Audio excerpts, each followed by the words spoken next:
of the biggest camera companies in the UK in the 1930s and 40s were Heringer and Butcher, and they had a range of cameras under the Ensign name. And some of you will have seen I've made a lot of videos on Ensign cameras. I like Ensign cameras, and a lot of them had good lenses. Ross lenses were used for Ensigns. I think Ross was part of the same group, but the lenses do vary and the cameras vary. Now, again, if you've watched this channel before, you will have seen a video on the Autorange 220, which I find a very interesting camera. Now, this is the Selfix. Now, Autorange was the top range of Ensign. Selfixes were slightly less features. In particular, the Selfixes did not have rangefinders. So if we open this folding camera up here, and the 220 came out just before the war in about 1938-39, and the Autorange, which I've talked about, is a very sophisticated camera, and this is a similar version of it, but without the rangefinder, so it would have been a cheaper camera. We have on here a Enza lens, which was quite common to use on these cameras, and the shutter is only a spring-loaded shutter, so it's quite a primitive shutter.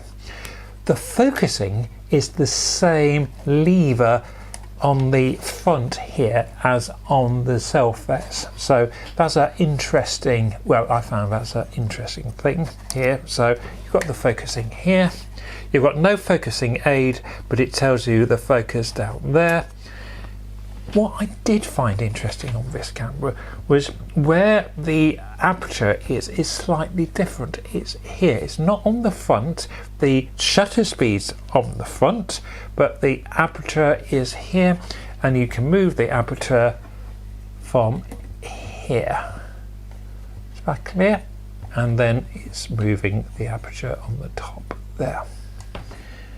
Now, a unique feature of the 220 is the counter, because 120 film originally got 8 6:9 images on a film. Now, if you begin to make the aperture of the film smaller, you can get more photographs on, but they hadn't put the numbers on the back of the film. So how to get around this? And Ensign had this little disc idea here. So you load the film, you wind it to number 1 in the window here, and then when you've got it to number 1 in the window, you put your counter on number 1. And there is a little red mark if I look carefully. Oh, here we are. So I'm not going to yes, I could do it now because I haven't got film, so I just put that on 1. Now, if this pin will come out, and you can take the disc and turn it round, because you can make a 4.5 times 6 centimeter aperture here. Let me just try to demonstrate. With the aid of a screwdriver, I've been able to open the flap, and you see you can put the flap and 2 flaps